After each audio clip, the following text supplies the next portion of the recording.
Hello everyone, and welcome to Fictional Vortex. So we are back with an interesting series on what if Naruto awakens the blue-blooded power. But before we start, I just want to remind you to please subscribe to my channel and hit the like button if you enjoy my content. Let's start the story. Rias Gremory looked around the cold halls. They were empty, which was different from what she was used to. The Gremory halls were nearly always filled with a servant of some kind, or family members running to and fro their daily tasks. Maybe that was just part of devil families? She wasn't too sure. Her mother had said she was going to be heading to the human world to visit a friend, and Rias tagged along thinking they were going to Japan. It turns out that they weren't. It was freezing, so cold she thought that you were worried the breath in front of you might turn solid and fall to the ground. Her mother though, she'd been pretty quiet on who they were meeting, and that left Rias in a bit of a pickle. She didn't know how to interact with whoever they were going to meet. They'd taken a carriage here and no one had used magic so far. Were the people not supernaturals? If so, how did her mother meet them? She looked up to her beacon of guidance and got a small, but warm, smile in return. It was clear she wasn't going to be getting any answers from her now. They continued a little further, and matching almost in time with their steps, braziers came to light, spreading a fast warmth through the area. Not enough to take away the entirety of the chill, but enough to make it bearable. Rias leaned up on her little toes as she walked and peered into the darkness ahead, making sure to cling tightly to her mother. There was a light coming from under the door at the end of the hall. She moved to point it out only to have a hand gently touch her face. "Shush, I want to keep it a surprise," whispered the older Gremory. Rias slowly nodded and did her best to move as quietly as possible. She looked up at Venelena, who quickly turned away. It looked like she was trying to hold her breath, so Rias did the same. This must be important for her mother if she was going to such lengths. She took a large breath in and her mother started laughing, quite loudly. Rias quickly yanked on her arm and told her to be quiet, but it didn't change much as they approached the door and it creaked open. The other side was lit with a dim glow, one that spread warmth, but not in a blinding manner. A gloved hand came around the corner and opened the door further before a head slowly crept into view. The eyes were cold, like when her brother came back from one of his meetings. They warmed quickly before turning to Venelena. "We were not expecting you so shortly. Please do come inside and sit. I shall gather the mistress and young master," he spoke with a stern, yet somehow still kind voice. This confused Rias. She felt both like she was being scolded and welcomed and didn't quite know how to take it, so when in doubt, curtsy and smile. The door stretched open wider and the man appeared to have vanished out the one on the other side. She felt a small tug on her hand before her mother led her into the room. It opened up into something that she was used to, only a lot of red, white and black with flowers everywhere. Venelena drew her towards one of the lounges and Rias felt herself near melt into its softness. "We should get chairs like this, Mama." "Mayhaps we will, Rias." The silence, broken only by crow call or the twinkling of a distant chime, grew ever more awkward. In the respite Rias searched the room. It was tall, much taller than most, almost like a tower, and books. Hundreds, no, maybe even thousands littered the walls, separated by singular pale-framed faces. Each face looked like a doll, perfect, without blemish, and their skin was the cleanest of white. She looked up, back to the tall ceiling, and felt something squirm inside of her. A murder of crows sat there, watching her, with their cold blue eyes. They let out small chirps to one another, but kept a dutiful watch. Rias tugged at her mother's dress and was about to point the crows out as the door burst open. A blur of red, white and black dashed across the room and nearly tackled Venelena from the chair. A rushed greeting was expressed between the two before the person turned to face Rias. Like the paintings, her skin was pale, but her lips, oh so red, pulled into a wide smile just shy of showing off her teeth, and this must be young Rias. Your mother told me how beautiful you were becoming, and a part of me thought she was just exaggerating again. You know how she can be." The figure gave a small giggle before taking up Rias' hands. The young Gremory nearly recoiled. She felt so cold, like touching ice on a summer's day. Rias looked to her mother, then back to the person who was rather close now. She wasn't entirely sure of what her face displayed, though from the giggle of her mother it was likely panic. The new person slowly pulled away before giving a tired sigh. "I guess you didn't tell her about me then? How cruel can you be? Well, when she is old enough I might just have to sneak her away and tell Rias all about your college years." Venelena stiffed for a moment before dragging Rias a bit closer. Dear, this is Kushina. A very close friend of mine. We went to school together. She can be somewhat excitable. Well, excuse me for enjoying the thought of my friend coming over for the first time in years. Kushina backed off and gave a huff as she moved to the chair across from them. She looked over her shoulder down the path she came before sighing and sinking into the chair. Sorry, I didn't think it'd take him this long to get change. Venelena gave a curt laugh while Rias took her confused gaze away from Kushina up to the crows once more. I can say that I am most excited to see this son of yours.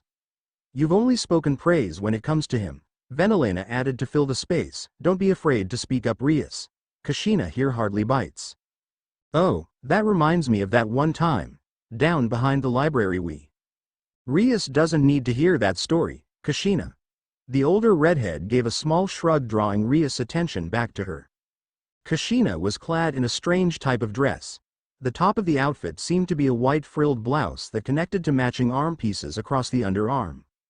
It came to a stop at her midriff, where a coil of woven roses transitioned the white into a deep black. The black skirt highlighted just how pale she was and ran down to her bare feet. How Kushina was able to ignore the nip of the air without proper clothing was beyond Rias' mind currently. What drew the most attention though, other than the incredibly long red hair almost as vibrant as Rias' own, was her eyes. They were a shade that was between blue and purple and just continued to draw Rias towards them. Her appreciation of her mother's friend was cut off as said friend moved again and looked over the back of the chair, her feet kicking as she knelt with her back to them. Everything this woman was doing was completely against what her mother had taught her, yet they were friends somehow. She sent a look to her mother, who was just smiling, apparently fond of the scene in front of her. I know the way. No, I don't need you to show me.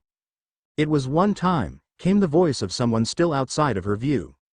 They sounded younger though, and male, and apparently they were talking to someone else. It didn't take much longer for a young boy to walk through the door. By his side was the servant from earlier. The young boy though, he had bright blonde hair and blue eyes, almost like a phoenix. His mouth was pulled into a smile as he shook his head. Is this one okay, mother? I can change again if you'd like.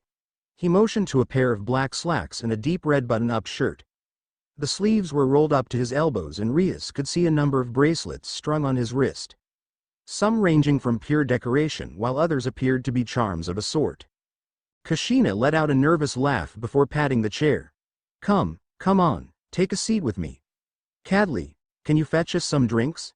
She questioned before turning back to Venelena and Rias without waiting for an answer.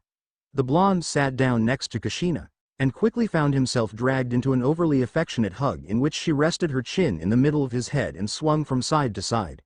This is my Naruto. Ha? Admire him all you like, Venelena, but he is mine. A moment passed, and then another with no one responding to her statement. Mum, can you stop being so embarrassing, and you told me to be on my best behavior, Naruto trailed. The arms holding him in place slowly relinquished their hold and he quickly found distance from his captor. Kushina sighed into the chair once more before quickly perking back up. I know, how about we let the kids run off and play after their drinks? That way the adults can have our boring contests without getting them involved? Naruto rolled his tongue around in his mouth trying to wash the flavor from it. Of course they were meeting humans. Why weren't they ever? Still, he didn't understand why he was forced to drink tea just to fit in. The stuff tasted like garbage. He looked over his shoulder, and now he was stuck babysitting. Great. What the hell was he meant to do with her? His mother had said to behave, and he was planning to, but most of the time these meetings were just boring. The other kids weren't interested in training or books, and hell, he'd tried challenging one of the other kids to chess and he was pretty certain the child thought they were candies and took a bite. Maybe this was some kind of test. Maybe his mother wanted to see how he interacted with humans his own age, but that sounded needlessly boring and cruel. So right up her alley. He stopped in his steps and turned to face the girl. Rias, right? She gave him a smile that was clearly forced. Great start. Naruto tried to pull his mouth into a smile, one of those ones filled with cheer or something. Apparently that was a good way to get onto the good side of people. They liked that stuff. So, do you have any hobbies? Smooth, real smooth. What kind of 9-year-old uses a word like hobbies? I like reading. Wait. He stopped his internal self-flagellation and turned to her with a natural smile creeping onto his face. You like books? Yeah? Tiny Naruto's danced around in his mind. Maybe this wouldn't be stupidly boring again. Well, it was a little too early to hope. Maybe she is just one of those girls that tries to please everyone. Time to prod a little further. I like nonfiction myself, moreover fantasy. It's nice to be able to pretend to be something I'm not for a little bit. Ya know? Damned verbal tick. Oh, I'm more into mythology, at least lately. He could run with that. He could most definitely run with that. Want to visit the library? Rias looked to him for a moment before nodding her head and following him down the hall. If you don't mind me asking, how many of you live here? The place is rather large, don't you think? Naruto paused in his step before smiling. Now, just like we rehearsed, he muttered to himself. Normally there is a fair few more of us. But we gave them some time off because business is over with for this season. At least that's what Mum says. Sorry if the empty halls are a little weird. I just try to keep myself occupied so I don't think about it too much. He looked her over for a moment, and it looked like she was buying it. Truthfully, they sent most of their servants away because they don't exactly look human. Rias nodded a couple more times before responding quietly, it doesn't bother me much. I was just wondering, it does get a little cold here though, doesn't it? Yeah, I guess you get used to it pretty quick. But your mum was running around in bare feet. Yeah, she's strange like that. Sometimes I think she's the child and I'm the parent honestly. Rias let out a small laugh and looked him over for a moment. Maybe if you were a little taller it'd be easier to see. Naruto looked down at her for a moment, standing nearly a foot taller, coming from you short stuff? I am not short, at least not for my age, thank you very much. Anyway, we're here, Rias informed Naruto before knocking against a very large door. He pushed it open and led her inside where books lined the walls even more than where they had been previously. He watched as Rias spun on the spot to take it all in. Well, where do you want to start? Kushina and Venelena sat across from one another. The tea untouched now, at least by the redhead. So, hope the husband is treating you right, or do I need to come kick his ass into gear again? Venelena let out a small laugh which she quickly hid behind her hand. No, he is good. To be honest, I was expecting to arrive and there be no Naruto. Kushina rolled her eyes. I've never lied to you, Val. You understand my confusion though. Oh dear. Kushina lifted up her skirt a little as she lay down on the couch. Did you by chance come to ask me to take you back? I'm not sure if you could handle me anymore. Kushina stretched herself out and let out a very childish laugh. I think I'd manage. I'd take you back if you wanted, but you aren't my only love. Not anymore. You'd have to fight for Naruto for that spot now. Sorry, Val. Kushina, if you don't mind me asking, who is his father? I'm not telling. He's special though. Not something like your power of destruction and Rias, but he's special in his own way. The reason I'm not saying who the daddy is though, well, to be honest, I love you, Val, but your race is a bunch of shits. I don't want to have to start beating hussies off of my boy while he's still trying to figure shit out. Let alone someone trying to force him into an arranged marriage. Also, who said it had to be a father? Kushina gave a knowing look and watched as he one-time lover deflated. So you know about that? Venelena's question got a small nod from Kushina. Well, is it safe to say that you're Seer's ex-new pen pal? One could say that, Kushina mused, kicking her legs back and forth on the couch. It was so hard to sit still these days. She had this build of energy she just wanted to let out. He was quite disappointed, you know. I can imagine so. Did he mention anything else? Oh, nothing too much. Just that you were running away here for a little bit to get away from your husband because of some fight and were taking Rias with you, which made him sad. You know, normal things you talk about. Oh, and also that little idea of yours. Kushina flipped up into the air and landed on Venelena's teacup before crouching down to meet her eye level. That's interesting, that is, I don't mind it much. But try to force it and well, we might have to break up for good, Val. They stayed like that for a moment before Kushina rolled backwards. Back into her seat. From what I know, they might balance each other out. Oh. Venelena prodded. Well, I thought you just wanted to listen to my beautiful voice. You can still talk. Venelena narrowed her eyes, ever so slightly, at the vampire. What do you mean, Kushina? You'll find out, or you won't, but you're welcome to stay. I'll just let the kiddies keep thinking that they're both human, might be best for their interactions. I hardly think it is for the best, Venelena suggested. Kushina though just shrugged. Maybe not, but certainly more fun for me. The night swept through and passed another day, then another and another. Soon a week had come to pass in this remote castle. Rias was beginning to think that there was a reason that they were avoiding going home. She'd started to miss her brother, just a little bit, but she felt something of a growing friendship with Naruto.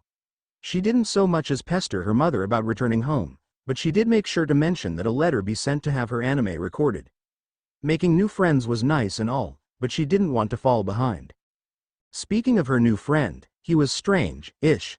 More so when it came to food. He didn't eat much, neither of the Uzumaki did, and the servants, as some had returned now, never lingered during dinner. Over the week she'd also come to notice that the sun never shined here. Mixed with the two not eating much, sometimes at all, their pale skin and how cold they were, well, she was starting to think that they might be vampires. If her mother hadn't insisted that they were meeting one of her friends from her time in the human world, well, she would have started asking questions. She still asked a few. Some of the servants stayed very far away from her, but those that come close she'd been able to speak to a handful of times. One was quite young, maybe in her late teens, with long purple hair. Rias was a little taken back, but apparently it was natural. The name was strong Japanese, like most of the people here, despite them all looking European and having rather thick accents. Still, apparently the Uzumaki family had some kind of special diet that they needed to maintain, otherwise they grew incredibly tired and they just ate with them at dinner to make them feel more comfortable. Rias could understand them not wanting to be seen as bad hosts, so she let it pass, mostly. She's been able to sit in on a few of the lessons that Naruto was taught while she was here. There were a great many teachers that drifted in and out teaching him things from history to maths, science and English, and some things she didn't really think needed to be learnt. At least not for humans. Then came his physical training. Apparently they were something of a military family and had to stay in good shape. This meant that Kushina and Naruto started off each day with a bit of sparring between them. It got rather intense, and from what she understood of fighting, Naruto was quite good for his age. It didn't take too long before she had started to join him for his classes and his training. It was interesting enough, and there was a fair bit of tactics that they went over which she could use for her raiding games later in life.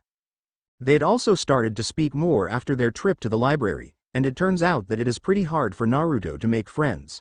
Something happened when he was younger, so he was pulled out of school and now receives all of his schooling here. He doesn't particularly like crowds, though it is much worse when he knows the people in them, or at least of them. This made her feel a little sorry for him. It must be hard not having people you can call a friend. Rias herself only has a tiny handful, and most of those are in the same position as herself, with a lot of pressure on them to live up to the family name. Although her mother was quite insistent that she makes sure to be on Naruto's good side, for what reason she wasn't too sure, but it didn't seem to matter. He was rather enjoyable company.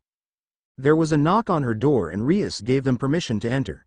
A moment passed and the purple-haired maid came in wheeling a tray of food. "Breakfast, milady." Rias gave a small pout. "I keep telling you that Rias is fine, Yugo." Yugo gives a small curtsy and bows her head. "I know, milady, but I have been given orders to address you as such. Also," Yugo states as she pulls out a phone and takes a quick photo, "to do this." Rias sprung out of bed and moved to dash at the maid, only to find her closing on the door.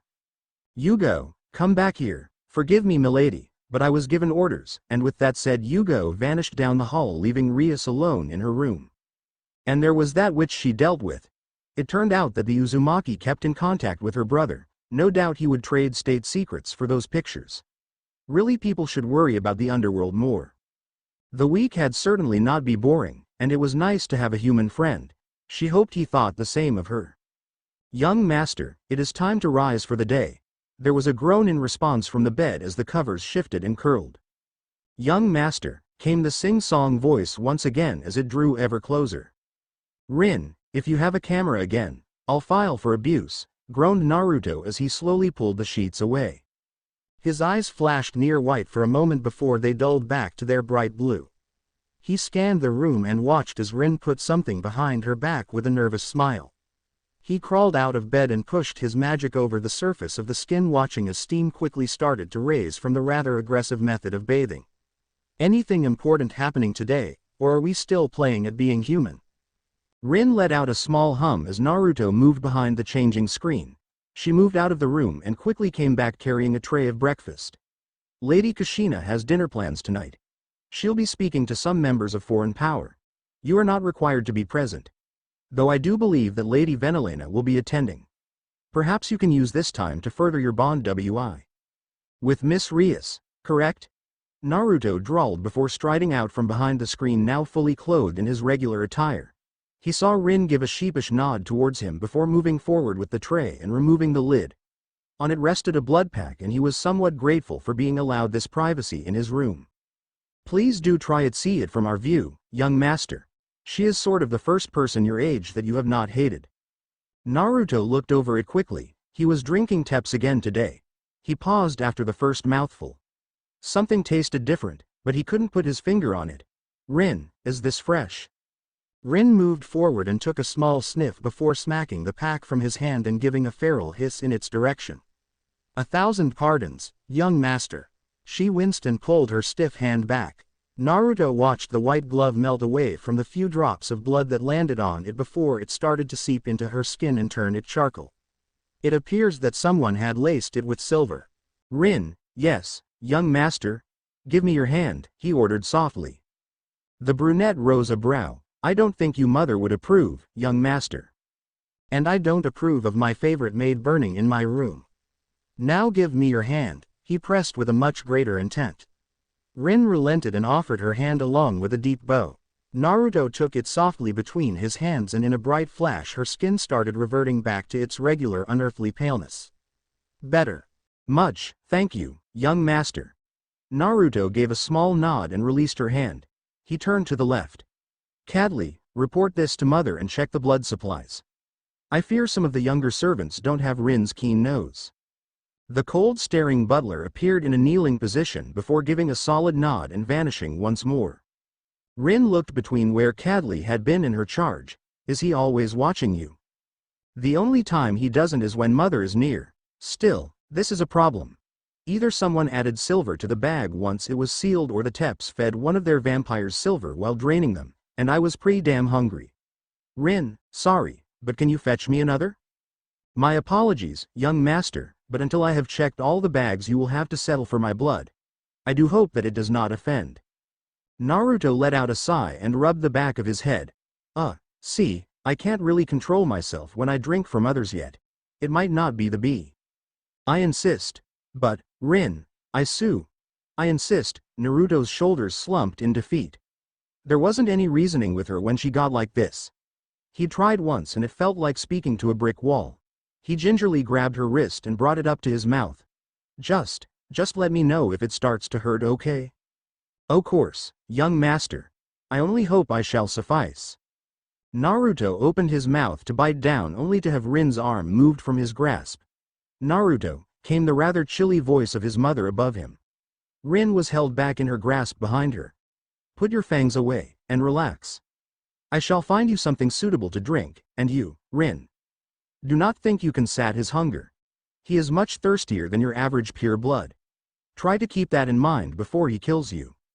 Naruto watched as Rin looked towards him and her eyes widened in shock. He reached up and felt that his hair had become much wilder, like a lion's mane. His had grown long and he could feel his hunger stir in his chest. I shall pay rapt attention from now on, milady, Rin replied. Naruto could feel the fear creeping into her voice and he let out a huff and lay down on the bed. I don't feel like training today. I was coming to let you know we wouldn't be when Cadley arrived. Rest, I'll find you something to feed on. With that, Kushina turned on her feet and headed to the door, only stopping at the precipice. Come, Rin. You'll assist me. Of course, milady. Naruto lay there listening to them walk away. He still recalled the last time. He didn't want to. Damn. What he wouldn't give to be human for a while. To not have to leave your family when you go into the sun, to not thirst for their blood every moment, and not make them afraid of you. He wanted to be normal. He wanted to be like Rias. Rias stood on the frozen soil with hands folded tightly. Her thoughts always swam when she returned here, to the place she'd spent her best winter. The once proud castle now little more than ruins with tombstones littering the fields around it. The nearby villagers said that the place was haunted now, that it was housed by the dead and meant only for them. For 3 years now she had returned here on Solstice Eve, not quite sure what to expect, but there was something that compelled her to return. Maybe it was just to pay her respects. She could not say. "It's quite cold, Rias," stated the one next to her. Her features were pale and her hair long and black. Her form shivered despite the cloaks and coats they were wearing. Strangely enough, the place seemed even colder now than it had back then. Rias gave a faint smile before replying, "Yeah, I guess you get used to it pretty quick," which she followed with a small giggle. "Is something funny, Rias?" "No, not really, Akano. I just remembered something was all. Anyway, let's go inside." Rias started to move towards the castle gates. Akano shot forward and quickly grabbed her hand. "But Rias, the villagers warned us about, well, hearing things."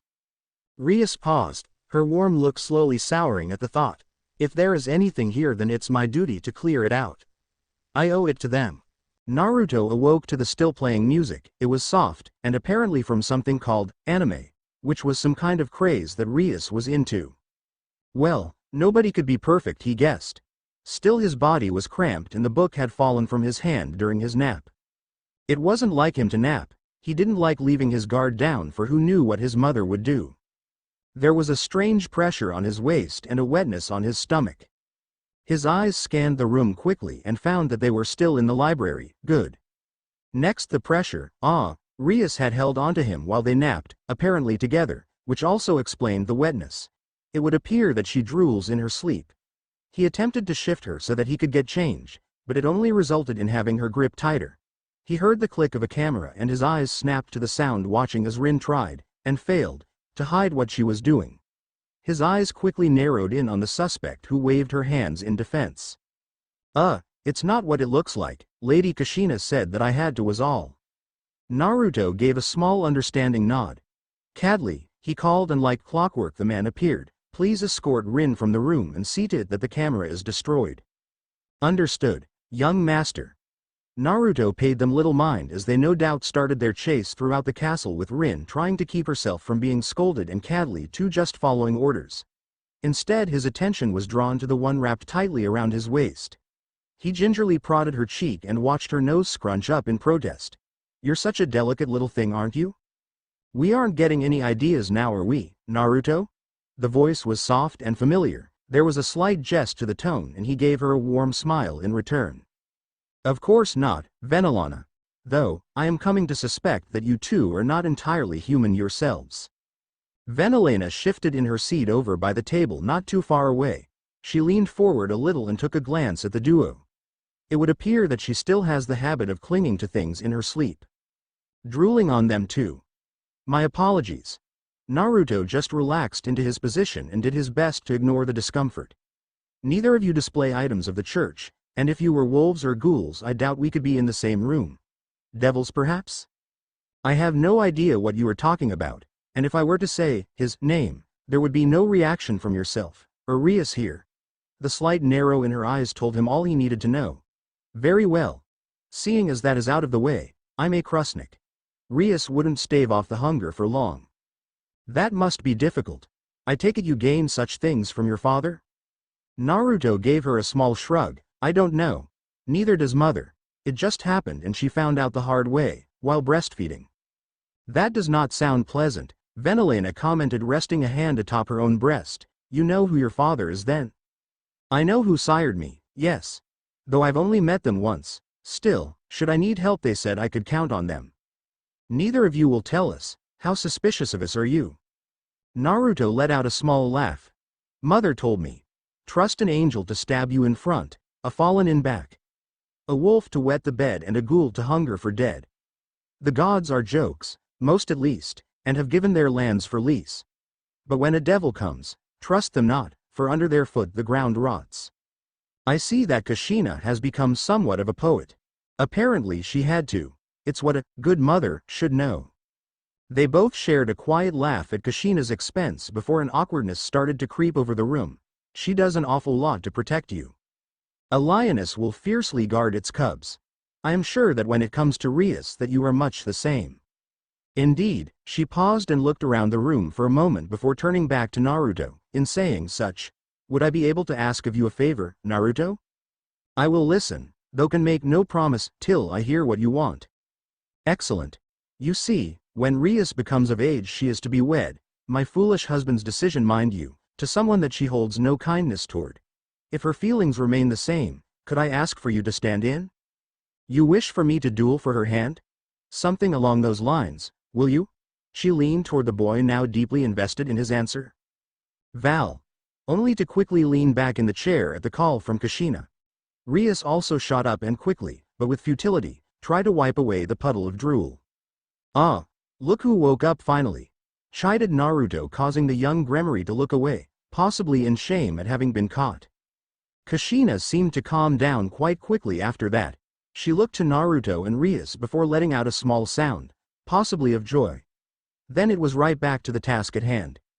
Dinner will be ready shortly, I just came to let you both know that.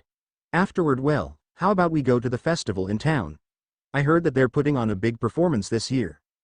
Rias perked up at the mention of a festival and Naruto inwardly groaned. He'd have to deal with people again. He wasn't a massive fan of that. Also, I'll need you to stay behind for a moment, Naruto. Why don't the two lovely ladies go get dressed and we'll meet them shortly, okay? Venelena and Rias left the room rather promptly, with the younger one eagerly talking her mother's ear off about the upcoming event. Meanwhile, Naruto just continued to eye his mother until the others had left the room. Why are we going? Well, we were invited. And that doesn't seem odd. Naruto's question hung in the air for a moment before Kushina just shrugged it off and reached between her breasts to pull out a packet of blood. Drink up, and don't worry, I've already checked it this time. For tonight though, let's just be on our guard, okay? Naruto took the packet from her with a grumble. Fine, I hate festivals. I know you do, sweetie, but I want to see what those pesky humans are up to this time. It hurts. The ground hurts with its cold and the sun hurts with its light. The moon, soothing, bright, nice, red. Fire is bad, so thirsty, so hungry. A lion's roar into 1,000 shattered trees as the desert sweeps to a running stream. Red River, would you like some liver? No, desperate struggles, ripped clothes and hair. I see, but can you see them standing there? Their fingers taut, striped through her hair. Their faces burnt, their tongues lashing. Can you feel the pegs in your arms, or those in your legs? You shout, you scream, but there is no one to wake you from this dream. It continues, it burns and you're forced to watch. You rip at the pegs and feel your wrists start to split. You kick with your legs and feel the bones creak. There is naught to do but fight. Then he comes. Head held high, you see him, you feel him. Tempered scales wrought with purpose clang against drumshackle blade. Monster. Dragon. Kill the dragon. Reach out with fangs of truth and sink into his neck for final slumber. That'll sat your hunger. Kill the dragon. Kill him as he sleeps. Kill him so your mother no longer weeps. Shush, mother, cry no more. I'll show the intruders to the moat. Through the door. And then I'll slit their throat. No more phallic intrusions or wicked cackles from evil men. No more spit or daggers or spears. Just quiet moonlight. Yes. Kill the dragon, Dracul, the dragon. Rias walked through the halls with purpose. Every step gave her little flickers back to that winter. A time where she was able to be herself, though she had somewhat, not that she'd ever admit, been trying to impress him a little. He was kind, much kinder than most, but the way he showed it was a little awkward. Her destination was the library. It was admittedly where she spent the majority of her time during her stay. Those lazy afternoons with candle-lit rooms listening to soft music as they talked about all manner of things. Neither of them showing their age, but instead their maturity. She missed it, and if only for a moment each year she'd let herself recall it fondly. Despite how hard she tried, she couldn't remember the night she left, but she remembered finding from her mother later that they had perished. She reached the lone door at the end of the hallway. It looked smaller now, and it did so each year along with the pang that filled her chest. Her hand crested the handle and another reached hers. She looked and there was nothing. Her head snapped around and a Kano was trailing behind her. You should not be here, Rias. The voice was beyond soft, even fainter than a whisper, but she knew the voice. You go? She called and felt the hand return. Who are talking to Rias? One moment, Akano. You go, why shouldn't I be here? The air filled with unease for each moment that passed, then softer than before it creaked through. Do not open the door, Rias. She looked around and her hand trembled on the handle. Why? What was behind the door that wasn't here when she was younger?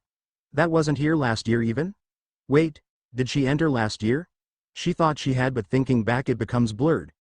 She could remember touching the door and the feelings, but nothing past that. Her fingers started to slip and the hand returned full force.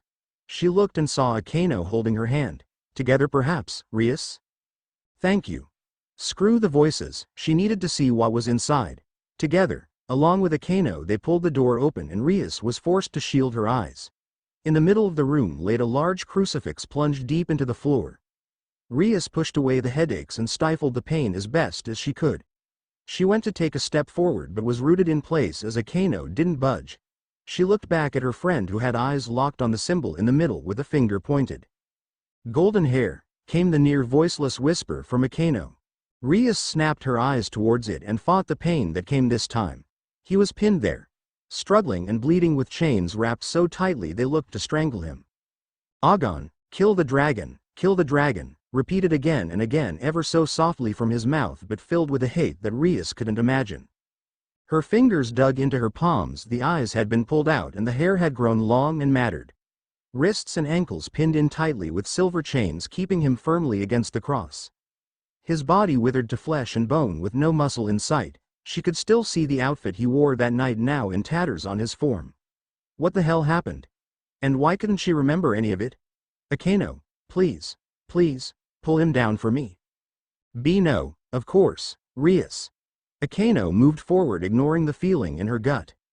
No one deserved something like this, yet this child, who Rias knew, was strung up here for reasons she didn't know. Being this close to the cross sent shivers down her spine, but unlike Rias she wouldn't come into pain from it. Her fingers tugged at the chains but they wouldn't budge. No, they just raked across his body and clanged. She wouldn't be able to break the cross, it was too large and made from steel, and with how the chains were locked in that was a problem. I'll need you to catch him, Rias. The young Gremory nodded. She could do that, she had to do that. It looked like Akano had come to the same conclusion as her. The pegs were locking the chains in place. That meant digging those out first. She moved forward and felt her skin sting everywhere. It hurt so much. She couldn't imagine how much he was suffering. She heard the first clung and watched as a peg was tossed to the side covered in some strange blue liquid. Another came and his body jolted now that the feet were free. The chains started to unravel and a few tense seconds passed before the blonde shot his head up and looked around. He pressed his feet to the cross and Rias shot her hand out. No, don't. But he didn't respond and strained against his bindings, till the arms came free. They ripped the flesh and he fell from the pillar into a pile on the floor. Rias rushed forward and dragged him away from the cross. Her eyes scanned his features that were riddled with scars slowly mending. Rias, I thought you said he was human? Rias looked at the boy in her arms. His breathing was shallow but still there and haggard. I thought he was. Well, I don't think a human would still be awake after that, nor make that choice. She brushed the hair from his face and watched as his eyelids quickly reformed. He stood up from her with just his legs and stomach and seemed to be swallowed in a golden light that forced the two girls to look away. Rias, this is most certainly not human. Thank you for your observation, Akano. They shouted to each other as dusty books were flung from shelves and windows shattered. Then as quickly as it started it finished. What the hell, trailed Rias. His wounds were for the most part gone. His clothing, all but the now very tight pants, were destroyed as his pale features touched to the ground once more. Kill the dragon. He marched forward towards the door. Naruto. Her scream stopped him in his tracks. He turned and eyed her for a moment. It's me, Rias. Run, you fool. I'll hold them off. Stop, please. You're not making any sense. No, he makes perfect sense. Geez, you just had to go and let the beast out from its cage. A new voice creaked through the library. Rias and Akeno looked to the source and found a pale man standing in the window with a long cloak draped over his form. His black hair was slicked back away from burning red eyes. "Kill the dragon." "Yes, yes. I have the dragon's blood in me. Come, I was waiting for someone to let you out so I could see just how fearsome you are," the man taunted before dropping down to the ground. "But before you get some blood in you, well, you'll just be a beast, won't you?" That's what the others said. Rias eyed him seriously. This new stranger was a vampire, that much was clear to her, and from the way he was speaking to Naruto, he was one as well? She looked to the blonde, but he'd vanished already. The sound of metal clashing drew her attention back. Naruto had already closed the distance and his hand was forcing a blade back. So fast! He twisted on the point of impact and lifted his free hand up and throwing it at the man before a massive burst of light shot into the ground, scorching it. "Ha ha! Did you just throw sunlight at me? Now this is getting fun, a vampire that can do that?" The man spun and kicked Naruto away before chasing him through the air. Naruto quickly caught himself on one of the bookshelves before throwing his body back at the man, catching him in the stomach. They flashed out of sight a few times before Rias caught them again, the man holding Naruto by the throat. Then they clashed in empty air before flashing again and appearing on the ground with Naruto pinning him by his jaw. Man, oh man, that whore made a monster. The comment caused Naruto to let out a snarl, which the vampire used to kick him away before ripping his own sword from himself. He stood up and shook himself off. He looked towards the two girls and let out a smile as he raised his sword. Akeno stepped in front and erected a barrier to protect them, but it came up just as he brought the sword down, sending out a wave of condensed air that ripped apart the ground it moved on. It tore at the floor and ripped the bookshelves to pieces. Akeno faltered, and Rias wasn't sure if the barrier would hold. It never hit though. In front of the barrier was a pillar of golden flame that reached high into the air, scorching tips of the roof that it hadn't blasted through. The vampire let out a small whistle and looked around for a moment. "Yeah, this is out of my pay grade. Have fun with the little tyrant while you can, girls. I'll be back real soon." Rias watched as the man made to jump, but as his knees bent to propel him upwards, a flaming golden fist met with his face and smashed him to the ground. She felt the impact from where they were standing. It was Naruto again. His hair had grown longer and looked like a mane that flickered with fire, and his eyes had become slit like a cat's. He looked feral with his fangs bared as he moved to straddle the man. He picked him up by the neck and slammed him down with another punch, a loud crunch ringing through the air. Again and again it sounded out through whimpering that died in the end too. Finally, once he seemed to have had his fill of bloodlust, he picked the man up, which allowed the girls to see his crumbled face, before he sunk his fangs into the neck. For a while nothing seemed to happen. Yes, the fire around Naruto dwindled somewhat, but a stillness crept into the air, one that put the girls on edge. Were they to be his next victim? These thoughts tumbled through Ria's head, and apparently Akino's also, as she grasped her tightly and whispered that they should leave. Her decision came too late though, as the vampire vanished with the finality of ash trailing his wake and slipping from Naruto's clawed fingers. His head turned to them, features becoming more and more human with each second as he stumbled forward and his wounds returning.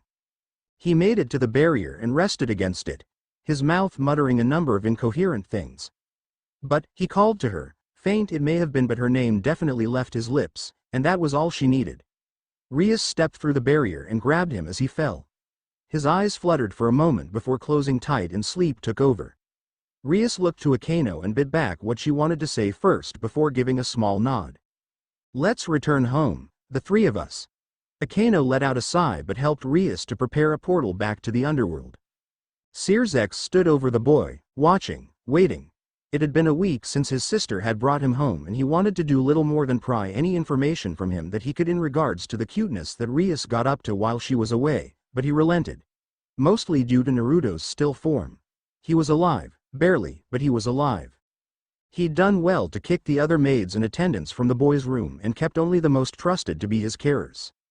They cleaned the wounds as soon as they wept and kept him wrapped tightly in bandages that were burnt after removal. He had thought of gathering some tears from the Phoenix house, but he did not know how they would interact with the child, so he figured it best to leave be. Still, seeing the boy in this condition made him wonder the horrors he'd lived through in his time away from Kushina's gaze. He also needed to find out what happened that night, but again the boy was in no condition to speak. That was making things rather difficult.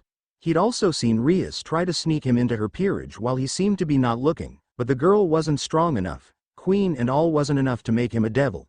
Not that Sirzeks had expected anything less.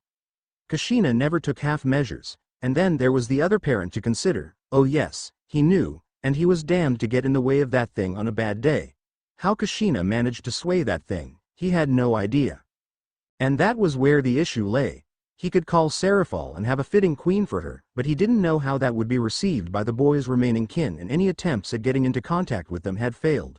Rather fantastically, he might add. They either flat out ignored him or sent back a headless messenger.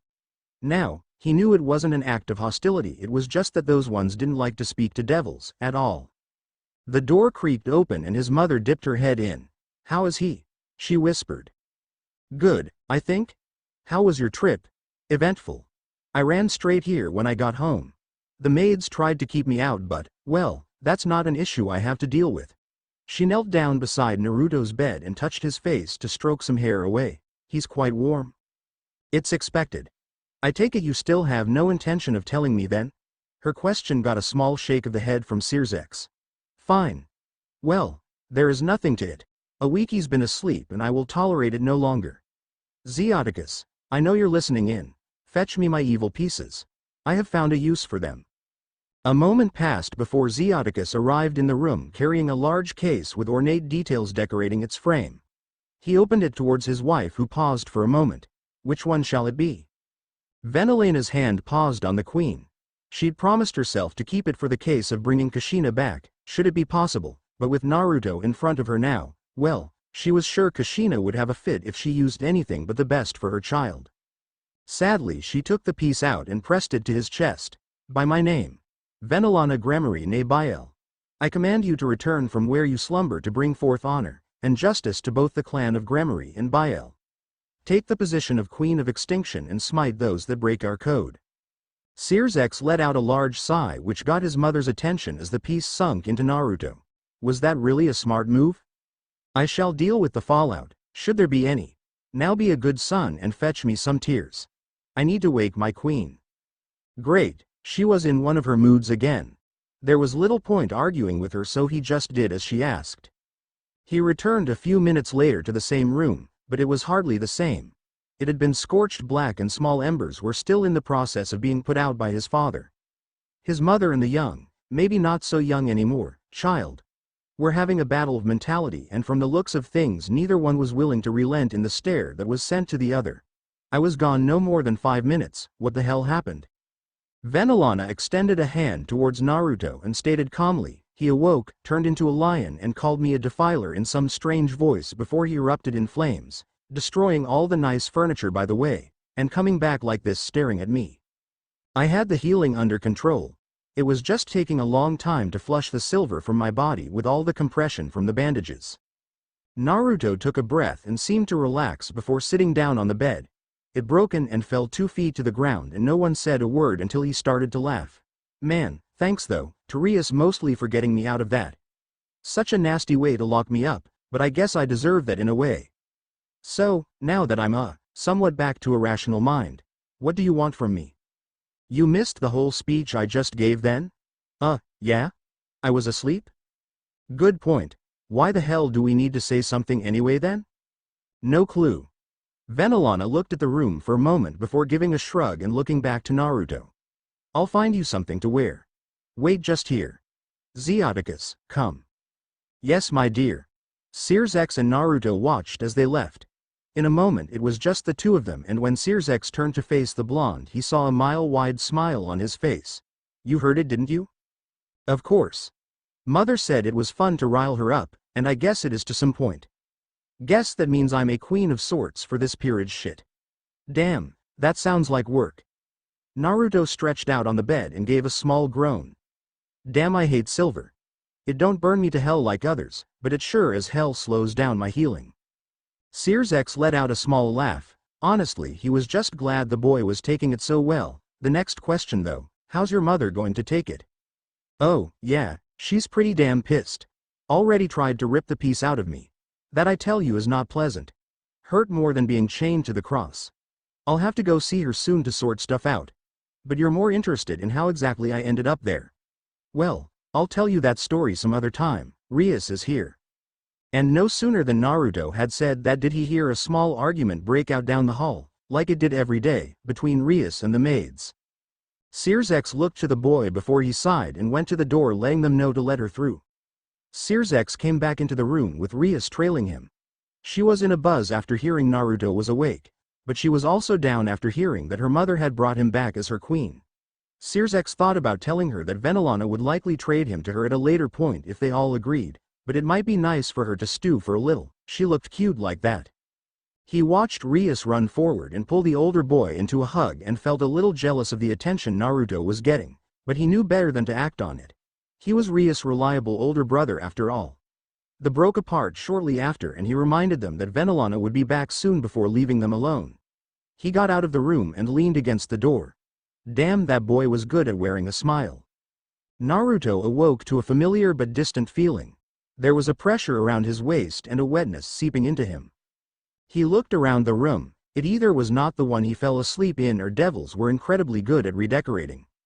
He rolled over and dragged the heiress with him as he checked it out. Damn, they even did the bed, or teleported him. That was still up for debate. He sat up and frowned. How hadn't Rias woken up already? He poked her cheek twice, watching her nose scrunch up again and her brow furrow. She was such a little kid at times. Rias, he called softly, it's time to get up. Wait, was he in pants now? Who the fuck dressed me? Rias bolted up at the sudden yelling and looked around in a haze. She came face to face with the confused look of Naruto being trying to wipe away her drool without breaking eye contact. You should work on that, you know? Rias reached forward and clobbered him into a massive hug. He attempted to protest it at first but relented when it appeared that she didn't want to relent under any manner. Fine, fine. Didn't we do enough of this last night? Well, excuse, I thought you were dead. She huffed and tightened her grip just a little more. Hey, oi, ease up. I'm still tender, you know. She relaxed her grip, somewhat, under his protest. Anyway, Searsex could have told you I was alive. The air seemed to grow rather still and Naruto felt he had spelled out someone's doom. What? Yeah. See, if I die I kind of just end up somewhere else, sometimes missing some memories but for the most part I'm just weak as shit for a little bit then back on my feet. Rias held him a little tighter. You sound like you've done it before. Yeah, I tried Mum's cooking once. Next thing I knew I was in China, damn. It hadn't fully dawned on him until then that Kushina was gone. He knew of course, but it hadn't quite sunk in, not with all that rage he'd been building up. His home was gone. Yugo, gone. Cadley and Rin, he hoped that they had run away when he told them to. He'd need to look for them soon, maybe once he was back on his feet proper. Wait, Rin was actually rather close. He'd look for her soon. The two awkward teens sat there for a few more minutes, neither really sure of how to push the conversation forward. It wasn't until a cough sounded out from the door that they actually split apart and Naruto was able to dry himself off with a small flick of his hands. It appears that I did not have to worry about waking you both, came a stoic call from someone that Naruto did not know, at least not personally. He'd studied enough about Devil Society to know the larger players and this one was on that list. Graphia, formerly a servant to the old Lucifer, married to the current one, and apparently a damn good fighter if word was right. Didn't picture her as a maid though. Nope. We're all good here, Graphia. Thanks though. Would you like breakfast, Naruto? He spared a glance to Rias after her question and looked back to Graphia. Can we maybe get some proper clothes first, for the both of us? Also, I have still not had my question answered, who dressed me? That would be I, Naruto. I hope it was to your liking? In future, I can dress myself, but thanks. I guess this one, he motioned towards Rias, didn't make your job any easier last night. Also, same room or different one? A different one. So I was teleported. Graphia nodded. We did not wish to disturb the two of you as repairs were done to the room. Naruto gave her a small shrug. Honestly, from what I've seen, Rias would have slept through it. She only wakes up when someone starts yelling. Yes, normally myself when she is running late for school, affirmed the head maid. This got a small chuckle from the blonde who got out of bed and stood before her with a hand outstretched. Naruto waited for a moment before sighing. You shake it, and introduce yourself. I'm Naruto, Camilla or Uzumaki work, vampire prince of a sort. Graphia gingerly took his hand. And I am Graphia Luciferge, head maid of the Gremory House. A pleasure to meet you proper. Naruto looked back to Rias with a wide smile on his face. She's nice. I wish my maid was as well trained as her. Speaking of your maid, there was a woman claiming to be as such by the gate this morning. I had thought to shoo her away, but if it is indeed the one you were talking about, then they will find a roof here for them as well. I shall see to it. The blonde nodded in thought. After breakfast, she can wait that long, it'll teach her some patience. Very well, Graphia started. Also, Naruto, your clothes are positioned in the cupboard. I do hope that they are to your preference. Rin dusted herself off for what seemed like the 10th time in the past minute. Firstly, she was not a fan of the underworld, never had been ever since she started learning about it. Secondly, she had to jump through all kinds of hoops and back doors just to get here, but she was happy. The pain in her chest had stopped, meaning that her master was safe. She'd followed the connection to here. Apparently this is where the Gremory family stayed, and it had been a hell of a journey. Her clothes were not in the best of shape and she wished that she held a second pair with her, but there was something around the castle that had kept her from getting near. Each time it felt like she was being flayed alive, so she tried to get stronger and stronger and attempted again each year. Only, she never got the chance. Her attempt to rescue her master was short-lived as another had come and plucked it right from in front of her. Still, she now stood before these tall gates with a guard on either side of them, casting her a glance every now and again to make sure she was still behaving. Not like she had any other option here. She let out a small hum as she swayed back and forth on her feet. Damn, why did she have to wait? Then she heard the doors open. They were quite a distance away, but the scent that came from them was definitely Naruto's, though it was different, like a devil. She held back a growl at the thought and wanted to berate him on his actions. Then again, he knew better than her when it came to this. She'd been turned by him and had slowly been learning alongside him, but she was anything but a quick study.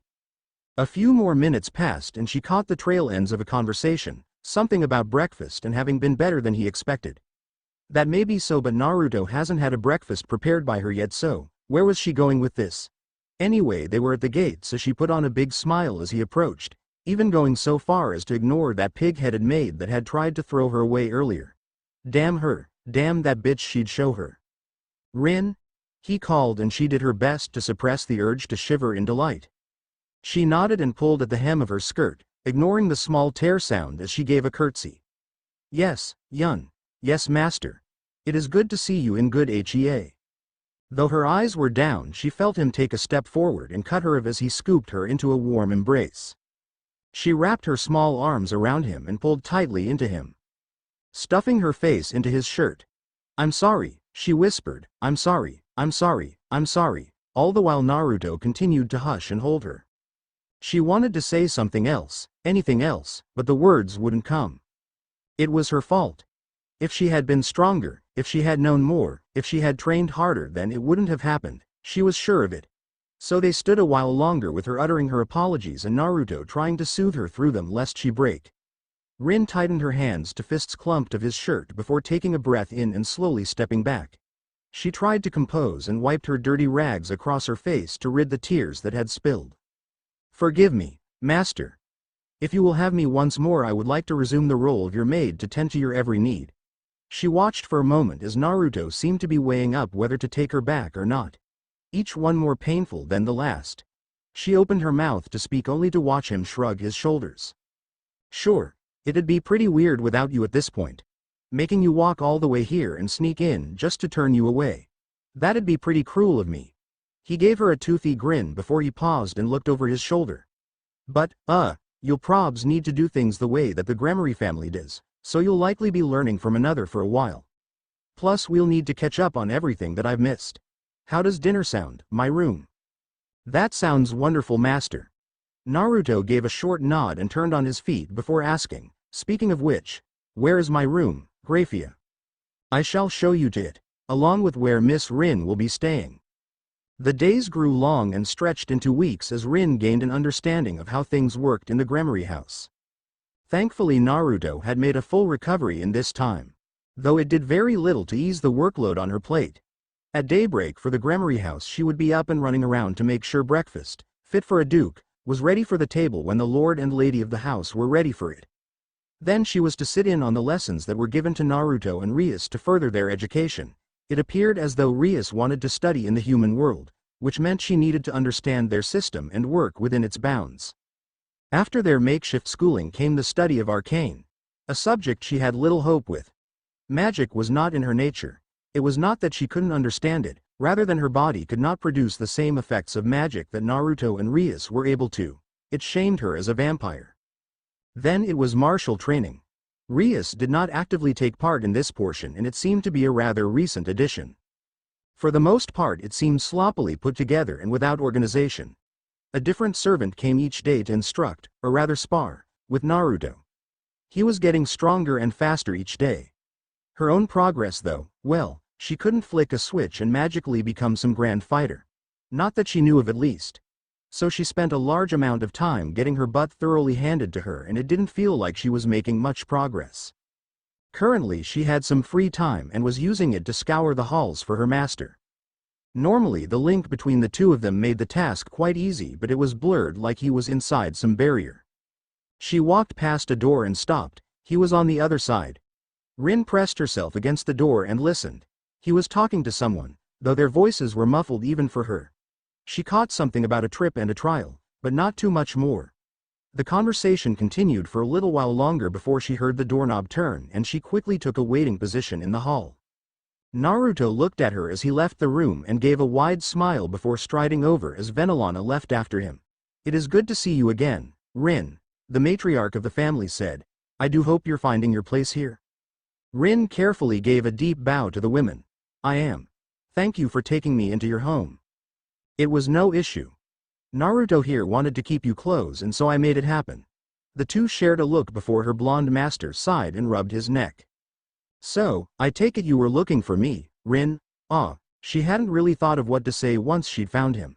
Honestly, she just wanted to tease him and have him return the favor like they used to. It was somewhat lonely without that interaction. "I was. I believed that at this point you would have gotten yourself into trouble and required my aid." She waited for a reaction, one of any kind really.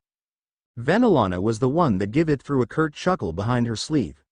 Naruto looked at her for a few moments longer as if judging her actions under the firmest of eyes. "Sure. You can help me pick out what I'm supposed to wear to this test thing that Venelana has set me up for. I still have no idea why, but it's a thing, apparently. It matters because you were not born a devil. Society will see you as nothing more than lower class unless you complete these tests. Neither of us believe you to be so, thus I put your name forward. I have been watching you after all, my queen." "Not creepy at all," he muttered back before shrugging. "So that's the why. Now come on. I know you enjoy using me as some sort of doll." Rin gave a small bow to Venelana while Naruto tried to push her in the direction of his room. "I shall do my best to make sure he looks presentable, milady." "That is all I can ask," and with that she left Rin to be shoved away. It didn't take long for Naruto to drag her through the halls. She'd stopped fighting once they were out of sight of the other servants or masters, and she promptly heard him close the door behind her. She'd been in his room nearly every day since she'd arrived. Now though there was a different air about it. She wasn't here for any specific task like when she woke him in the morn, nor when she checked him before entering her own slumber. She had no reason for being here, lest she were to count her own boredom. His scent permeated the room and wrapped it in a tangled mystery that drew her in. Did it always smell like this? The lights were dimmed the same as normal, but different all the same. He strode across the room and tossed off his shirt, fussing about the buttons once more. "Well, let's get this out of the way, I guess," he muttered out and turned to face her before giving a small smile. It took her a moment to gather her thoughts. Yes, she was there to help him choose his clothing for some test of sorts coming up. She did have a task. She could push everything else away. She lightly threw her hands up in the air and sighed. "What did you do without me?" Who knows? The shirt and pants combo that he often wore was nice, but he needed something, an outfit that would define him. What is this test meant to be like? A general academic one followed by some kind of combat performance. I want something that's a bit easy to move in if at all possible. She moved to the cupboard and started looking through his clothes. Most of them were stock standard and all too similar to what he had been wearing before. She pursed her lips before finding something hidden away in the back. She pulled it out and found it to be rather baggy. It'd be likely to nearly fall off of him. "Try this one." It's a little big but I can take it in. She handed it over and he quickly put it on. It was a little long as she had expected, but the black and orange seemed to mix almost naturally with his blonde hair and pale skin. There needed to be a little bit of give still in the pants so he could move about without restriction, and if they put some supportive tape around the ankles, well, it would be fine. The shirt was move akin to a vest with only 3 buttons, giving him less to fuss over. She moved over and started pulling it tighter on some portions of his body before pining it in place with needles from the stock at her hip. What do you think? Honestly, she thought he looked quite dashing. I'm like some kinda Arabian jinn. Rin took a step back as she looked him over again. Well, maybe he did a little. Well, you can regenerate most wounds and throw fire from your hands, she trailed before giving a small shrug. Maybe it is fitting. Maybe, he muttered and started to test the give of the clothing. He appeared happy enough if his nodding was anything to go by. Well, it does the job. So what were you looking for me for? He turned towards her and gave a knowing look. I was wondering if maybe, well, why are we here? Ah. Don't you like it? Rin paused at his question. Was he happy here after all? Was she just adding fuel to a simmering fire? I do. At least I think I do. I was just wondering if you were happy here? Don't you have things you need to do still? I'm not ready, at least not yet. I haven't forgotten. I guess we can just consider this a stepping stone to home. Don't worry, I'll take back our lands and avenge our friends and family, but I'm not strong enough to go right now and storm the Tep's lands. Plus, I still need to go on a journey. Though that might be a little while away, as apparently that's meant to be pretty taxing. A journey? She questioned. He gave her a small nod before responding. Yeah, I need to finish waking up my sire's powers. They're still rather dormant. Don't worry, I plan on dragging you along with me. You won't be able to hide who you are after that. I can see why you would wait. Very well, so long as you have a plan I am content. If you'll hand me those I will make sure they are prepared for tomorrow. He nodded and handed his clothes over before stretching out. I might turn in for the day. I'll see you tomorrow, Rin. Of course. I shall find you something for breakfast as well, seeing as it is a big day, I guess. He let out a small laugh as he climbed into bed. He gave her a final look before pulling the covers up.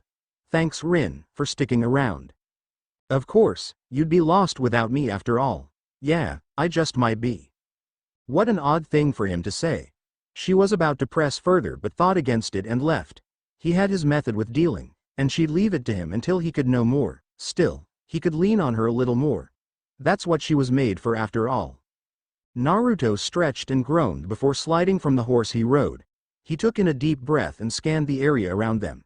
It was clear, for the most part. A few trees sparsely sprinkled around what appeared to be a lake of liquid silver. Well, this is certainly interesting, Naruto. I have noticed that you tend to avoid the crowds these days, more so than usual. This pool before us is a little creation that I've set forth. It took some time and a lot of old magic to secure it as a ritual site. It requires only a few tiny drops of blood to create a scrying spell that is untraceable. Be it political enemies, heinous villains or well-to-do heiresses, none shall know. You know, unless they have a similar sort of knowledge of ancient magic. But most devils don't even bother to look into that. I thought something like this could be interesting for someone like you, Sirzex.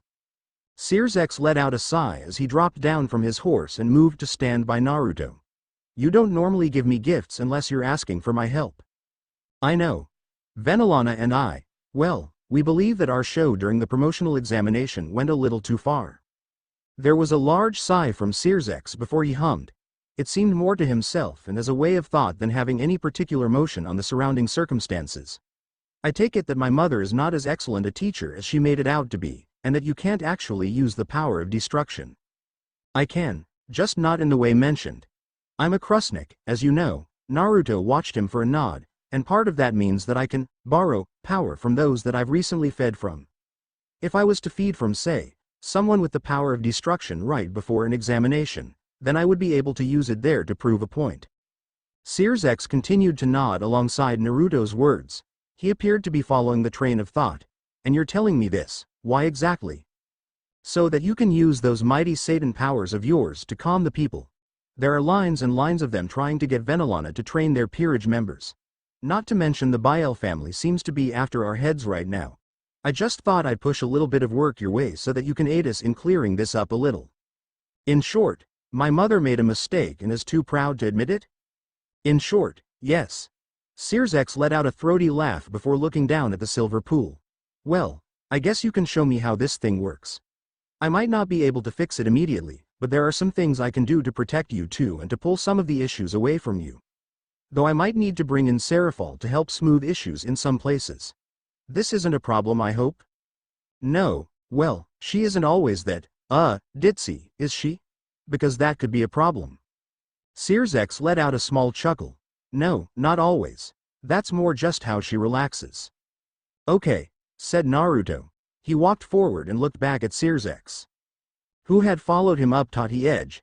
He stretched a hand out and cut it open with a burst of magic, letting the blood flow in the pool below. Now you need to focus on the person, create a clear image of them and speak their name with confidence. Like so. Michelangelo's. The pool glowed a blinding light before Sears and Naruto found themselves standing in a large golden room. In the middle were a set of stairs that led to an ornate throne upon which sat a youthful-looking male with long blonde hair and a burning halo above his head. Naruto took a few confident strides forward and socked Michael in the face. Though much to his displeasure, his hand went right through the image. Welcome to the throne of God. Also, as you noticed, we can move around, but we can't actually interact with anything here. Wait, if we're at the throne of, well, you know who, where is he? Naruto turned and rose a brow at the man. You don't know? When Sears shook his head, Naruto laughed. He took a mighty step forward and spread his arms out wide. He went and kicked the bucket. And you knew this? How exactly? That's a very long story. The short of it, though, is that heaven had a deal with my family, one that they broke. Hence why I'm with you all now. Sears gave a silent nod in response. There was a pause, and the two stared at one another for a few moments before Sears scratched at his chin. How do we leave? Like so. Naruto put his fingers together to form a triangle and took a single breath in. Karis. There was another flash of bright light and the two found themselves standing in front of the pool of silver liquid once more. Easy enough to use, isn't it? Indeed, and now that you've brought me here I can return whenever I like. You do have my thanks, though I will require to hear more of your story when you are ready. Now, if you'll excuse me, I think I need to call a meeting of the Saiyans. This will be interesting and I believe you should go visit Rias. She looked quite put out when you left with me. You won't get jealous, will you? Hardly. She only has one brother. There are a bunch of pretty little devils like you running around. Naruto gave a small shrug. I'd rather be called handsome, but being called pretty by someone as effeminate as you isn't too bad either. Rias paced back and forth in her room. It was difficult to come to terms with, but she could not deny that Naruto was able to use the power of destruction better than she was. Not only that, but there was already whispers of a promotion in store for him. Even though he'd only just become mid-class, it kinda wasn't fair. Not only that he was progressing so fast, but that all these things kept getting in the way of them being able to talk. Today had seemed like the first day in over a week, but he just went and grabbed her brother and took the horses out, and now night was coming. She'd just have to demand to see him in the morning. Damned be her mother and her classes. She needed to see her friend. Akeno was nice and all, but well, Akeno just didn't connect in the same way that Naruto. Not to say that they didn't, but it was difficult. It feels different when she's talking with him, like she can fully relax and just be a goof and not worry about all this devil stuff. There was a knock at the door and she sat up straight. She'd told the maids to leave her alone, and Akeno was busy with her studies. Her parents were probably, not going to think about that, so, who is it? She called, somewhat hesitant. It's me. A smile quickly stretched across her face. She brushed herself down and looked around her room quickly. It was a damned mess. Give me a minute to get dressed. 5 minutes later and another check of her room had Rias approach her door and slowly pull it open. You can come in. Naruto nodded and entered. Of course the first thing he did was look around the room, putting Rias on edge. She wasn't used to boys in her room, and to be fair most of the time she was just barging in on him. Now that the situation is reversed she can feel no small amount of panic. It's a Lee. It's cleaner than I thought it'd be. Oh, well, thank you. You're welcome. Great, things were going great. If someone asked Rias how she felt right now she could safely answer, I'm great, thank you very much for asking. There was no way that this was awkward, it was super awkward. Something. She needed something to talk about with him. She looked around the room. Nope. She'd put everything she thought was interesting away because it was geeky. She looked over at Naruto, who flopped down onto her bed, his legs hanging over the edge, kick back and forth, back and forth. How are you finding being a mid-class devil? It's not too difficult, is it? He looked at her with a risen brow. That was kinda stupid. It had been a little over a week, he might not have settled in at all yet. It's not bad, he replied. The requests are a little irksome though. Go to this town, take care of this stray. Make sure people are happy. Find information on this rogue agent. All that kinda stuff. Rias put her hands behind her back and made tight fists while giving him a strained smile. Those weren't mid-class requests. Normally it was just an increase in making deals with humans. She'd need to speak to her mother about the duties she was making Naruto fulfill. Though, he started, I likely won't be doing that kind of thing for long. The old coots up top are trying to push me forward after they saw I could use the power of destruction. About that? Rias sucked in her breath. Could you, teach me, sometime, if you aren't busy? Naruto gave her a small nod. If you want physical demonstrations you'll need to get permission from Venelana, though if you just want some instruction I can do that anytime. Like now? She asked and got a nod in turn. Naruto got up from the bed and walked over to her. How much do you know about how devils use magic? That it is powered by our imagination. Is there anything else on that? Well, let me ask you this. If it is just powered by imagination, then why are there only a handful of people that can use the power of destruction? Rias stared at him for a long while. She hadn't thought too much about that honestly. Isn't it just because it is inherent to our family? To an extent. If that were the case though, then why is there such a difference between your brother and your mother, or your mother and you? He paused and she shook her head. Magic has core rules that come with it. Understanding, energy supplied and law. Now law and understanding kinda work together at times. For instance, water puts out fire.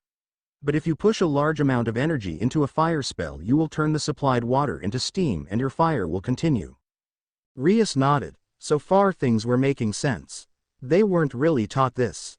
It was more, visualize this one thing very strongly, and they continued on such lines of thought until it was drilled into their heads. Without warning he took her hands and held them between the two.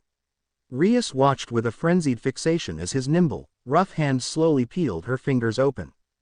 Now a small little exercise for us. We'll use fire as I can control that easiest if it gets out of hand. She nods. Okay. I want you to let go of whatever you're feeling now.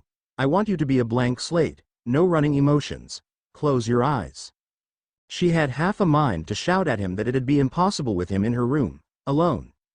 Her bed somewhat tossed and Night quickly stepping in. They were still close. A strong enough push or a trip could land them on her bed and then, no time for thoughts like that. Something blank. Anything blank. Snow. Yeah, snow was rather blank. She started to focus on the stark white snow that would cover landscapes, and it was, admittedly, relaxing to a point. Good. Now create the shape of flames. You should have seen them often enough. It was true She'd seen him dance through, with them, and twirl them around when he was enjoying himself. Well, that's interesting. Rias creaked an eye open and saw a figure running around with small bouts of fire shooting out of them like pistons and quickly closed her eyes once again. Not bad. Creative, but it seems to still be under your control. Now let's try something a little harder. He waited and the pause lingered for a while longer. Rias got the message and nodded. The link that acts as fuel and the easiest way to channel more energy into your fire-based spells is passion. Or forms of it. A passionate hate will serve a different form than a passionate love. Now I want you to choose one and to slowly focus that passion into your palms. Rias nodded. Stark snow and tumbling winters, a dancing Naruto. A passion. His home, wrecked and torn asunder. His body upon the cross ripped and broken. She'd find who did that, one by one, and lock them in the cellars. There would be nowhere for them to run, and each morn she'd let visages of the day creep in and roast their toes to wake them. She'd find the right amount of silver, possibly with Rin's help, and drip feed it to them. Not enough to kill them, but enough so that they'd burn. Yes, death was too good for what they did. She'd take her time and break them, make them relive what they did to him and forge them into tools that she could use to further her own goals before utterly discarding them. They'd be her broken dolls. I think that's enough. Rias snapped her eyes open and saw between her hands a raging torrent that Naruto was doing his best to stop from spilling out. Naruto. She panicked, and the flames quickly started to spiral out of control. Honestly, why didn't he teach her how to stop these things first? Isn't that like the first lesson you're meant to teach someone when it comes to magic? Okay, this is how to put out a ball of fire when it no doubt goes out of control because you get too caught up in your own thoughts. Okay, they could workshop the damn tittle another time. She was about to ask for help before noticing her flames quickly starting to siphon to a singular point. They formed into a tiny spiraling ball that gave off a strange discordant whining sound. Naruto stood there holding it firmly as it whined. He took a few breaths to steady himself and looked over to her before smiling. Hey now, that wasn't so bad. Pretty impressive actually. Slowly, ever so slowly he crushed the flames into a solid fist. The two stood there for a while and Naruto slowly opened his fist. There were tiny sear marks on the skin that were quickly fading. Rias stepped forward and took his hand, touching the quickly fading marks. I shouldn't have lost control like that. Nah, it's fine. It's why we did fire over anything else. Easier for me to control, still, I believe it got my point across. Rias tilted her head to the side. Naruto let out a small sigh. Magic that is purely created from the imagination is easy to control. Anyone can. But once you start to add your own emotions, your fuel, it becomes much more powerful and a hell of a lot harder to control. It's how the Saiyans are able to be such powerful devils, along with many other named devils. That made sense. Rias nodded and looked his hand over again. The marks were all but gone now.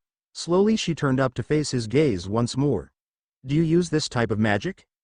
She watched his face scrunch up. He seemed to be thinking his answer over. That meant it wasn't a simple yes or no, which was a little confusing already. Kind of. I used to use it a lot, but now my flames, well, they act more like an extension of my will. Maybe that's not right.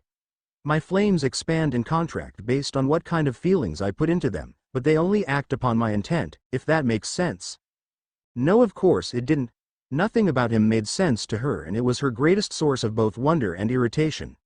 He was a puzzle that she was just unable to solve. Every time she would get a step closer, it was like he just turned the page and there was another part right there. Sure, kind of, she answered. Though even he had to tell she wasn't actually sure. Yeah, I'll think of a better way to put that, he trails. Rias notices that his attention is starting to waver a touch.